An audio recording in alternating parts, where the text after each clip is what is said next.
welcome you to Porch Talk. This is your host, Alan.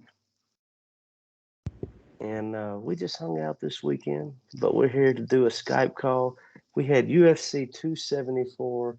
We went and saw Steve-O. There was a couple on the run that left Alabama, ended up getting caught in a high-speed chase in Indiana. But I have got Jared Kenney, the Cornerman, here with me, man. What is good? What's going on? Nothing. Just finished watching the last half of the Celtics and Bucks game. I got to watch like the last fourth quarter. I was recording my recap of UFC 274 Scalegate. Busy weekend though. Busy 3 days. No kidding, dude. So, I mean, just on tap was Friday night.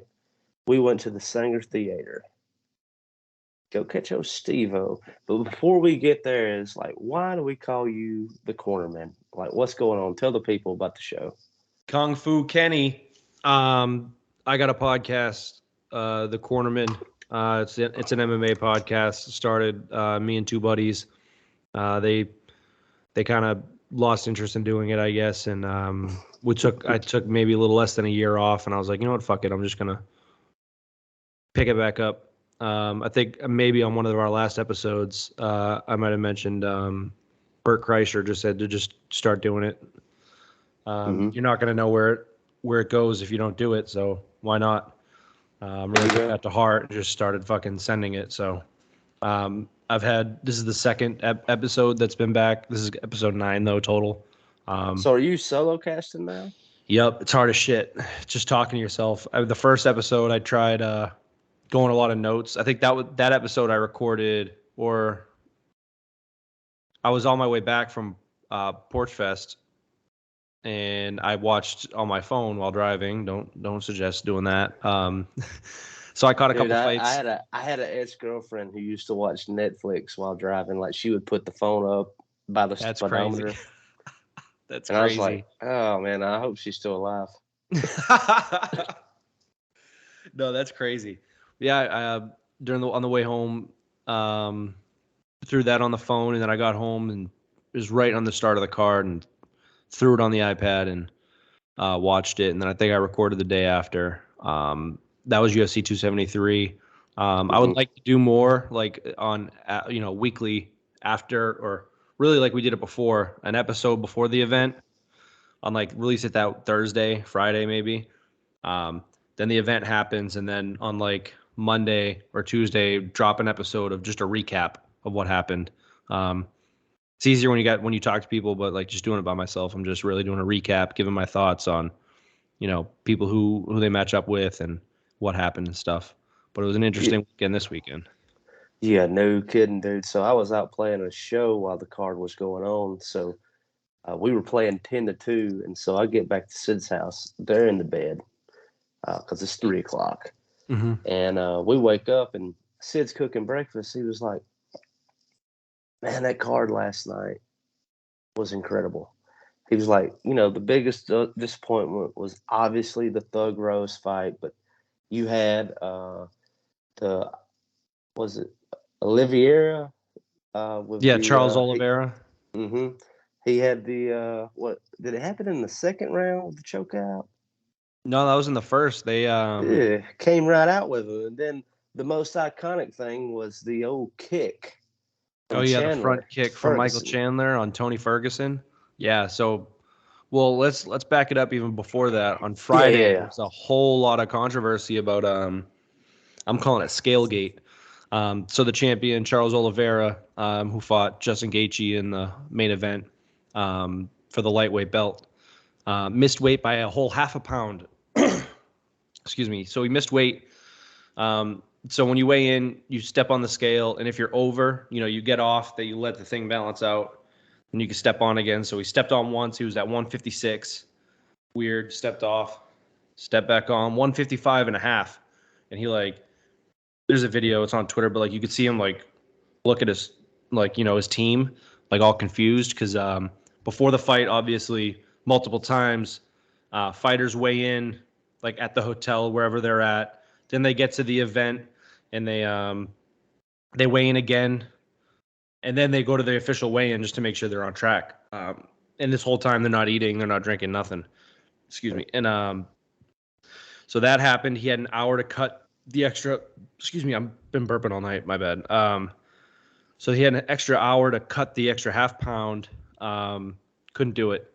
There's a couple tweets, people saying like people don't know how hard it is to once you've already like cut weight, because you're cutting weight that whole week leading up. But once you've done that, your body's just done, out of water, out of energy. So to get your heart to work back up again and create a sweat is like incredibly difficult. So he used that hour, went back, still 155 and a half. And then there was a bunch of people saying like, oh, this fighter, that fighter. I guess 20 people were over by like a half a pound, which I don't have anything to compare it to other events. So I don't know if that's a lot, a little, or what. But to me, it sounds like a lot. And then people saying, oh, the commission didn't do it right, that and this. So it's a bit of controversy. Breakdowns. Yeah, it's controversy. And he's the first. So with that said, him being overweight, since he's the champion, they strip him of the belt. He's not the champion anymore. And that fight, he has to give up 20% of his fight purse because he's overweight. And then what was it? Oh, in that fight, if he won, he did end up winning, but he doesn't have the chance to basically defend his title or win the belt. You know what I mean? So the only person in that situation that could have got the belt wrapped around their waist was Justin Gaethje. And it's never happened. A champion has never missed weight ever. So, yeah, I remember just hanging out with the boys, all this weekend. And we were talking about that. And when Sid figured out that he had missed weight, it was like, what? Mm-hmm. I mean, it's like this kind of thing is unheard of. What's going on around here? And, usually like when people miss weight, it's like if it's by like 3 pounds, 4 pounds, either they were hurt during camp and they couldn't really shred it, but by half a pound, it's pretty fucking crazy. Yeah, I want to switch gears real quick. I don't want to get off too much into UFC. I would like to spend a little time with what we did Friday night before we get off the deep end with UFC. Mm-hmm. And so, dude, really appreciate the invite. It was my first comedy show. We went out to the Sanger Theater. We went and saw Steve-O's Bucket List tour. And can I tell you, I'm still thinking about his ear. It's so fucked up. Yeah, I don't want to give too much away. But if you're a fan of Jackass and like the super extreme type of stunts they do on Jackass, then the show is perfect for you. It's like it's perfect. It's stuff that they couldn't show like on either on DVD or Netflix or even make those scenes of Jackass. And some stuff he did extra, of course, with just by himself doing stupid shit. And it was great. Yeah, and once again, not to give too much away, and then we're talking about the Macho Man and what it means to be a Macho Man, and like that was the hardest part for me to get through. Once again, highly encourage if Steve-O's coming to your town or near you, go see it. It's like how would you describe it? Is he gives a bit of a comedy spell to a build up to a video. Yeah. And then it's like a hybrid like comedy show. It's like he does his little bit. He basically tells you what he does in his stunt or gives you like a backstory about the stunt, and then he leads into the skit. It's so funny. It's perfect. Yeah, it's great. And man, like I would if I had a chance, I'd go see it again. And like this is definitely like to be my first comedy show. I'm glad that was the first one because I know there will be nothing else like that. Mm-mm. Yeah, I loved it. If he goes on tour again and like does something else like a Bucket List Part 2 or something, I'd definitely see that. I mean, what do you think? Like with this bucket list and everything that he done, not to give anything away with that, but I don't know how you top that. I think this has got to be like you can. We said that after Jackass 3 or Jackass 2. It's like how do they get crazy or how do they do more shit? Yeah, you're right. every time they do it, like it's just how more crazy or how more stupid. Like it's the creativity is something else. Yeah. And I'm telling you that meant a lot. I don't know about like where you grew up at, but we all grew up watching Wild Boys and Jackass and all that on TV. Mm-hmm. And so just to be that close to someone, you grew up watching TV with is somewhat of a hero or maybe an idol, Yep. It was a lot of fun. Yeah, and especially for him to be doing all that shit sober now, it's really like a true testament of like how much, sheer will he has to do it. Like it makes sense. Like you hear about it back then, or you see the Steve-O demise to rise or whatever, and you find out he was super fucked up, and then it's like, well, I'm really not surprised because they did some fucked up shit. So, and for him to be doing that completely sober now is, impressive. Most definitely. And that was like the most impressive part of it. That was going to be my question if I was talking to him. It's like, how did you do Jackass Forever sober? And then again, which was way worse, how did you do your bucket list sober? Yeah. I think even in Jackass 3, I think that was the first one he did sober was Jackass 3. I think. There ain't no way, dude. There is no way. Yeah, because he said he was like 12 years sober or something like that. I think. When did Jackass 3 come out? That's quite the question. I would guess probably around I would say 2012. Yeah. 2012, 2014. I was going to say 2012. It's October 2010. It's been that long. Yeah, 12 years. Whoa, dude. Oh. So something else that we were talking about this weekend was I don't mean to interrupt you. 13 years sober, and this was last year. So he got sober right before Jackass 3. Yeah. Right on. So another story that we were tracking this weekend, it came to a climactic close, and I was going to read a little bit about this article. So Alabama prison break couple arrested in Indiana after car chase. And so it was so funny, like being on social media. It's like I see all like my friends like sharing about. I would share this story with someone who didn't live in Alabama or Mississippi, but there's no way that they would get it. Like this was a very like Alabama story. So escaped inmate Casey White and former jail official Vicky White are in police custody after the pair were apprehended in Indiana. The weeks-long manhunt ended in a dramatic police chase in which Casey White wrecked the car in which the couple were fleeing. Lauderdale County Sheriff Rick Singleton said Vicky White was taken to the hospital following the arrest, but didn't give the details on the nature of the injury. She shot herself. That's what happened. She ended up just dying. She just passed away like an hour ago. Well, there you go. So she that's probably what she wanted because there's no life after that. Yeah. Not after a Bonnie and Clyde situation like that. And it goes on, during the pursuit, the pickup truck was wrecked. Casey White surrendered. Vicky White has been taken to the hospital. Man, it's crazy. Like, in your mind, you're breaking out of jail in Alabama, and she took out like a $90,000. It was her pension. It was her retirement. Mm-hmm. Why would you go north? Why wouldn't you try to go to Canada or go to Mexico? Go to Texas, get south, because $90,000 could go a long way down there. Were they trying to go to Canada? What's going on? I don't know. Unless they had like family, and maybe they could help them out somewhere. But it's fucked up. The memes were. Here we go with memes again. Just Twitter, if people being funny, they were like, the dick was that good that she fucking had to throw away her life. It was so funny. It was just people just saying crazy shit, town hall, Twitter shit. It's just so good. It's perfect. And R.I.P. Vicky, man. Yeah, to a real one. Ride or die chick, literally. Like yeah, that was the ride or die. Like maybe the better bunny to that Clyde. Yeah, and I guarantee you, what is it, 2022? I'm gonna say October of next year. There'll be a movie out already about it. Lifetime or Netflix or movie documentary or whatever. Something is gonna come out about it, and it's everyone's gonna watch it.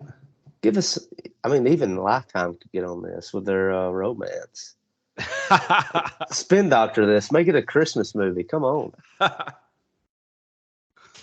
But just to get back on track, and this is the meat of it. Like those were the main two things I was going to talk about. I don't know, and if you got anything, we can go there. But I really wanted to spend time with this card because I've been watching highlights and catching up on YouTube. I wasn't able to catch it live.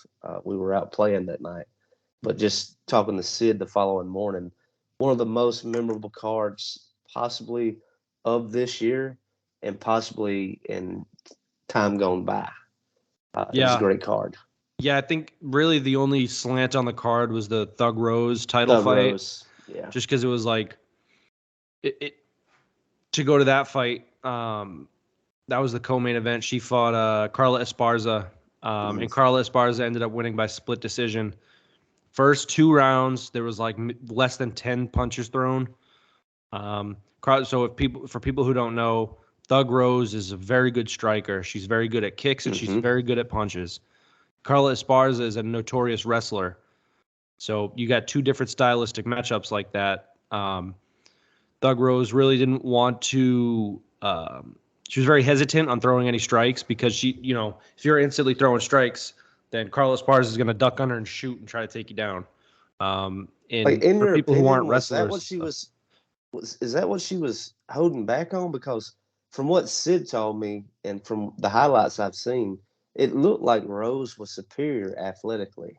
Because, oh yeah, 1,000,000,000%. Yeah, and I didn't understand the fear and why she was holding back like she was. I think at the end of like round 3 or 4, everyone was booing, just boos raining down. And and even Rogan said like this is if you're a new person here to the sport, this is not it. Yeah. And so everyone was booing, and one of Thug Rose's coaches said, "You hear those boos? That means we're doing this right." And like she just had really bad coaching. It's just I don't know what good they thought could have come of just not engaging. I don't know. And wasn't it Usman one of the coaches?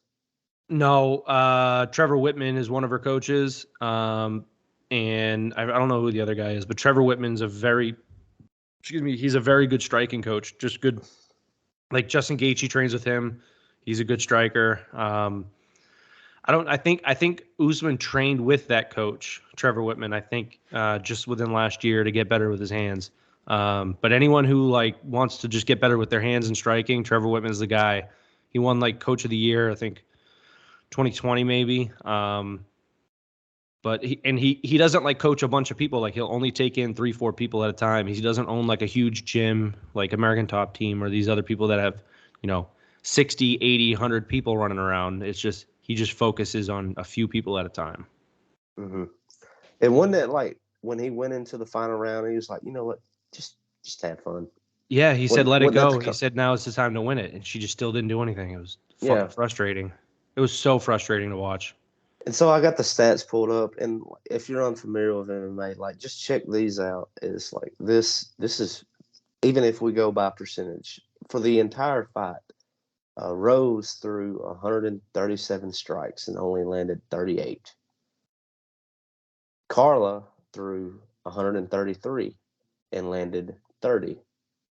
So Rose had a better percentage with 27, and then Carla had 22%. Significant strikes, same goes. 136, Rose landed 37, Carla threw 133, landed 30. So, like, just looking at it on paper, it still looks like Rose had it. Now, here's the thing. Rose tried to take down one time and was successful. Carla tried to take down 11 times and was only successful twice. But just talking to people who watched the fight, it was like Rose wasn't doing shit, bro. A lot of those strikes for both of them, like the attempts, so like 137 to 133, 136 to 133, like they weren't attempts, they were like feints to catch distance. So like how when they're fighting and they're kind of going like this and shit, like they had to have been counting that because she didn't throw that many strikes. That's the only way I see those numbers being that high. There's no shot. I think she landed one punch in the first round. One punch, and it was like to her forehead, and it like got all red, like super quick. Maybe 2. She just did a little jab. That's it. Yeah. And it was a bad example. Like, and a lot of people were like, "Oh, this is the worst fight I've ever seen." this fight stinks. Like, yeah, I get it, but like, if this, for people who don't know, like, if this was your experience for the worst fight ever, that I can tell you, there's a few that top it. Like, just a recent history, Israel Adesanya versus Yoel Romero was supposed to be an absolute banger.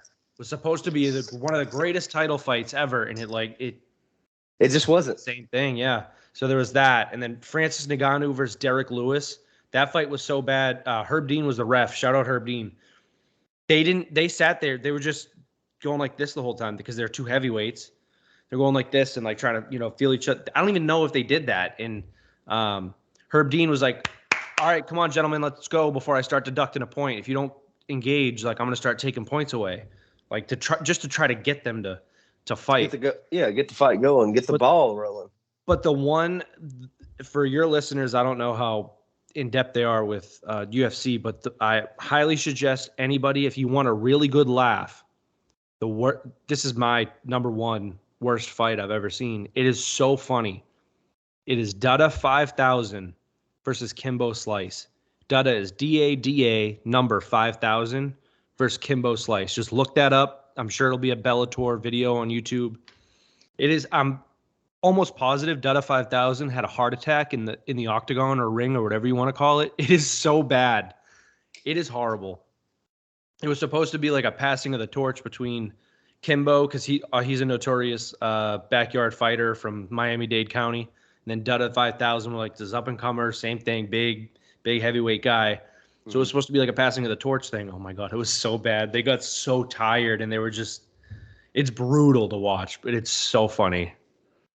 Like one of the worst fights, I mean, because I was a huge fan of both of them, like recent memory was when Anderson, the Spider Silva, got in the ring in the octagon with Forrest Griffin. That front kick knockout. I hated that. Did you? I was like, they should have never, because it should have never been a thing, I was like, what did Forrest think was going to happen, right? Prime Anderson and nothing against Forrest, because Forrest was hell. Mm-hmm. But that was just not a good matchup to me. It's like, I'm not surprised. Yeah. And bringing it to that front kick too, that is one of the most devastating front kick knockouts. But the one that we had this weekend when Michael Chandler knocked out Tony Ferguson. Good segue. Is picture perfect. So that fight was the third fight into the card. It was before the co-main event, before Esparza and Thug Rose. And it was in the second round. Was that your fight of the night?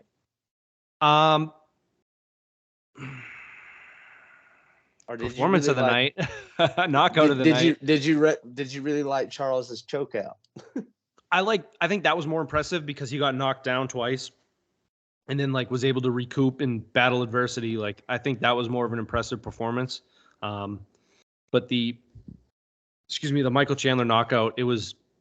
I'm sure if you follow either Alan or me on Twitter or Facebook or whatever, posted those pictures. It is so fucking perfect.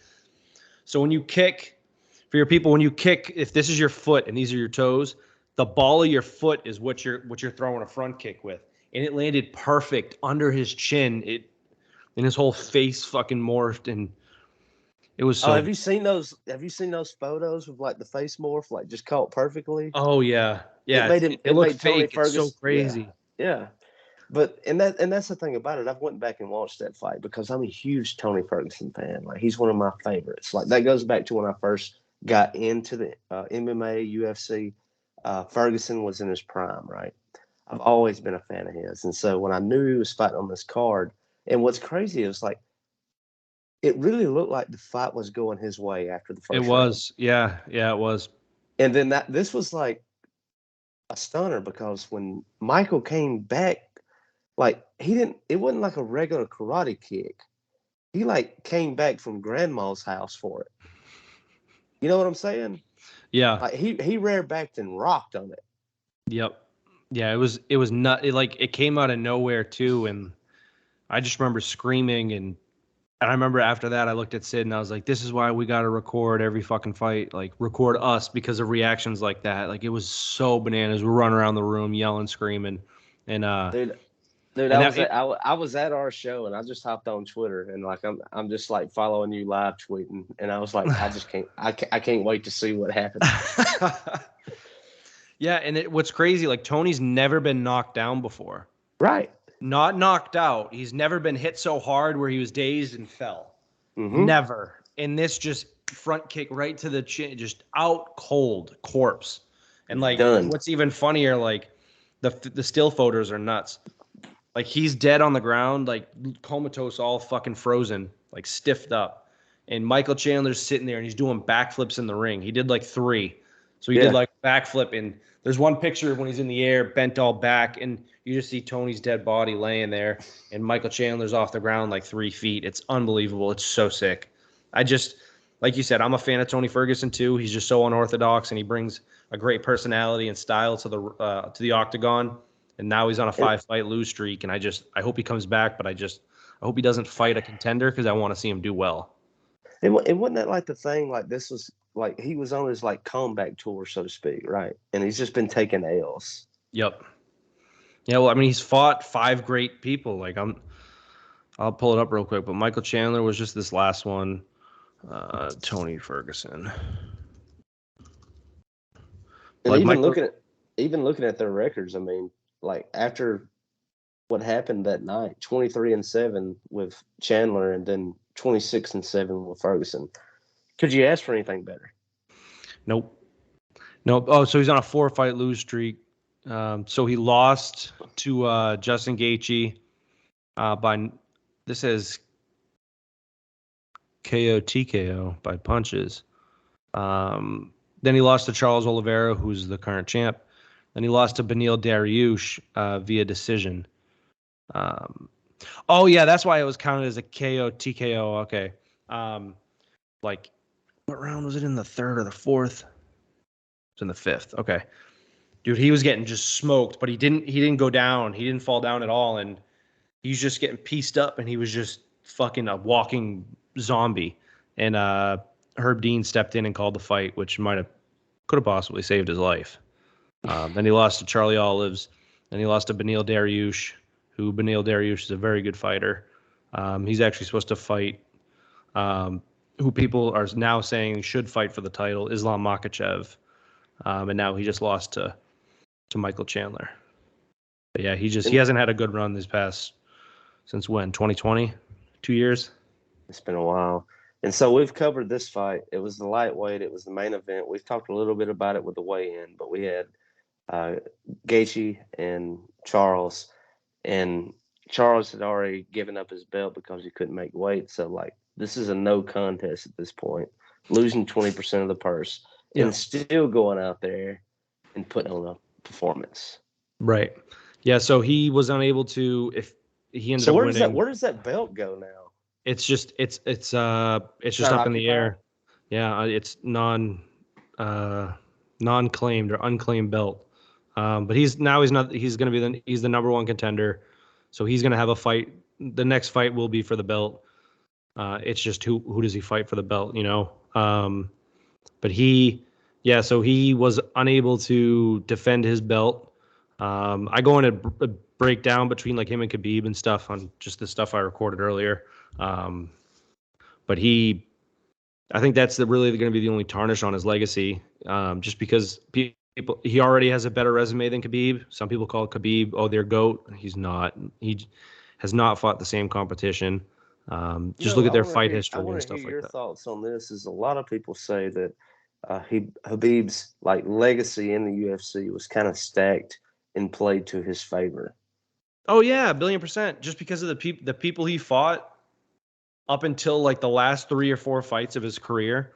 I mean, his last 3 or 4 fights, you know, they're not slouches, but they're not, you know, they're not people that he should have been fighting mid, you know, in the middle of his career. He fought no names.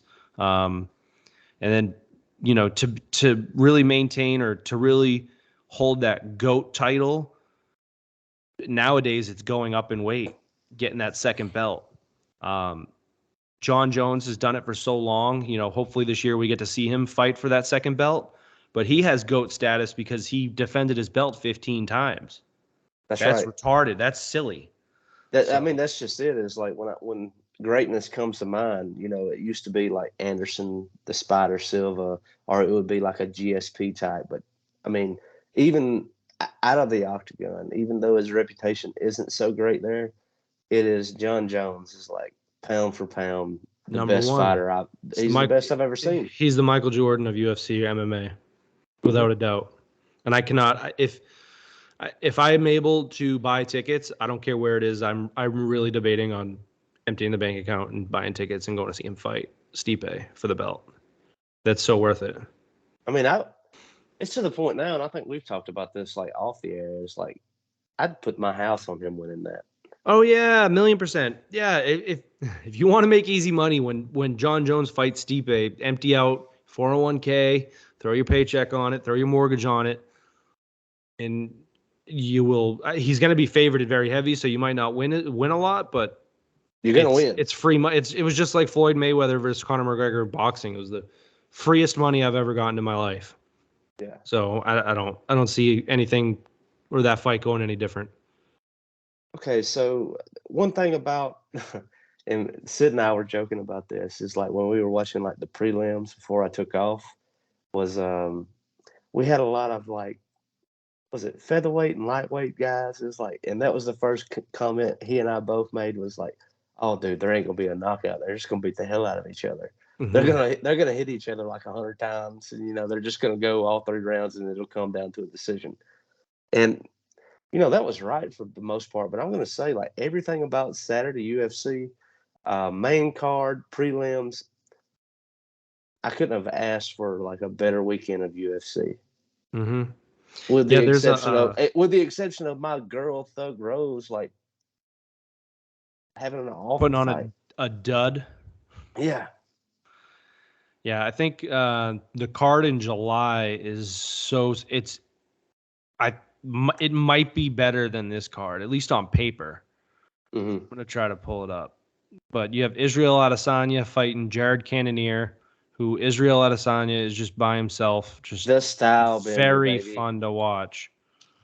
Who else do you have on that? Oh, you have Shevchenko. She's gonna murder whoever she's fighting. I don't know how to pronounce her name. Why can't I pull up this fight? Kelvin Cater. Yeah. Here we go. It's not pulling up. July 2nd. Okay. Oh, yeah. I forgot. Sorry. Actually, no, I didn't forget. Because I never forget. Volkanovski versus Holloway 3 got announced. So that's the Holloway. I'm a Holloway fan now. Yep. Oh, that's it. Sean Strickland versus Michael Pereira. So for people who don't know, Michael Pereira is like fairly new to the UFC.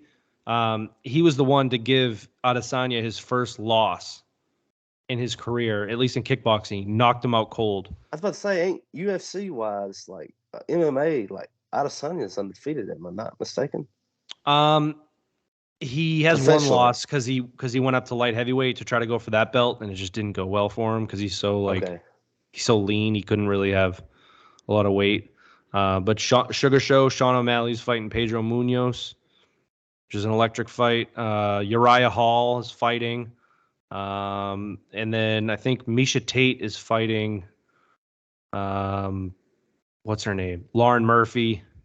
And then I think, Jessica I is fighting Macy Barber, which should be very interesting. So this whole fight, prelims to main card, is just unbelievable on paper, at least. I just pray, I pray. No one falls out. Robbie Lawler's fighting. That's my boy. So that'll be on the prelims. I think it's unbelievable. I pray no one falls out because this card is stacked. I wanted to ask you, like, sit women's UFC aside, is what is your favorite weight class to watch? Oh. Because I mean, they all have their shit. They all have their sparkles, right? Yep. And so it's kind of ebb and flowed with me. It was like I was never like really a huge heavyweight guy. It kind of goes back to like Frank Mir, Brock Lesnar. When it comes to light heavyweight, I'm thinking, Jon Jones or even like Forrest Griffin back during that. And on this card, like if you had to pick out a favorite fight, maybe it wasn't, Charles like defending his non-title. What did you make out with the light heavyweight fight between Rua and Preux, St. Preux? Oh yeah, yeah. Mauricio Shogun Hua, which is just an absolute legend of the game, versus Ovin St. Preux. That it was a boring fight for your eyes, but Mauricio, like Shogun, is he's 40 years old, still Yeah, I doing mean, his like shit. when I got in the UFC, like he was in his prime, and he's still there. Yeah, it's unbelievable. He's like one of the last, true pioneers, basically. Mm-hmm. But Unless you're gonna go to Chuck Liddell, like getting after Steve-O's ear with a mousetrap kind of thing. What's going on around here? But anyway, like to answer the question, like what is like, do you like a lightweight fight? I mean, there are oh things to yeah, love. There are things to like about each of these weight classes. But what is your absolute favorite, or that's does so it come down to hard. a person? Yeah, I think it comes down to actual fighters and their styles. Really, like I hated watching Khabib because, which a lot of people did, because all he did was like get you down and wrestle fuck you. He would just wrap you up and fucking Yeah, smash your I mean, face, yeah, he's and it up there worked in so well. Dagestan or Hoofwaka Shaka Swaka wrestling bears. It's like, what do you think he's gonna do to you if he can wrestle a bear? Yeah. Do you think you're a bear? I don't think so. Not at that weight. Like Israel Adesanya, I don't like his personality, but I like the way he fights. Oh, He's fun to watch. Like Charles Oliveira is so fun to watch because like he has such heavy hands. Like he's also very good at jujitsu. Like, and then same thing like Alexander Volkanovski. Like everybody has their perks that they're good at, and it's just you have to appreciate it all. coming back to you. Had an Amber Alert go off. Oh, I hate those. Yeah, we're back now. Hope I didn't make you lose your train of thought, but yeah, man, Oh no. Yeah, it's not really weight class. It's just people and their styles. Like I don't. It's so hard to put it on one weight class. I think I'm more partial to the heavier weights. Not so much heavyweight right now, but like when I'm watching UFC, uh, I really like watching middleweight up because there is a potential that any blow will be it. And it goes back to when we think about boxing, like we were talking about over the weekend, is when you think about like a Tyson Fury or a Andrew Joshua or a Deontay Wilder, is when we were growing up, we had all these great heavyweight boxing champions that we could look up to. And then when we got to, our prime drinking age or going out and watching these events, we had, Pacquiao or these other guys. It wasn't like a heavyweight kind of stood out. Mm-hmm. You know what I'm saying? And Yeah. then boxing and UFC is like I love to see that power. Like I'm not taking anything from Pacquiao or any of those guys from that weight class, but um, I would The just prefer knockout power. I would just prefer like the knockout power. Like at any minute, like this guy may have been whooping his ass for 2 rounds, but there is still the potential that just he might hit you. He might hit the hardest button and knock you out. Yeah. And Yeah, when no, you I go mean to those that's lighter enticing for a weights, lot of people too. I mean, it's mm-hmm, not. I don't think it's just you. It's a lot of people have mm-hmm. that preference basically. And when you go to those lighter weights, it's like, well, you really can't take anything away from that. I mean, just look at Stroke Charles's. How do you say his last name? Oliveira. Oliveira. Yeah, Oliveira. is man, he's a con artist when it comes to jiu-jitsu. He's like, he's like, I'm gonna choke you out. I mean, what did he do to Gacy? Like Justin, he just whoop, you're done. He And knocked him down and then I got his love to see back. that too. It kind of reminds me of like a GSP of old. Mm-hmm. He's like on his feet, he's just gonna weigh you out, and then let's go to the floor. Over. Yeah, I mean he has hands too. Like I know he can knock people out. I mean, like I was saying earlier, like everyone has their real like niche. Like Calvin Cater's a featherweight. He has crazy raw power. Same thing with like Volkanovski has crazy power. Max Holloway is more of like a, I'm going to hit you with 9 punches and then land a heavier one. And then, you know what I mean? So like, that's also like with those smaller guys, they're so fucking fast. They're so fast. You get hit 12 different ways. You don't even know where the fuck they are.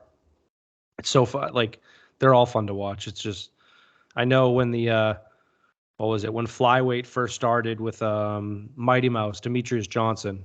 They're so fast, man. A lot of people were like, "Oh, this is boring, this and that. They're only 5'4", this and that." It's like, dude, they're so fast. Like, you gotta appreciate it, dude. They're unbelievable.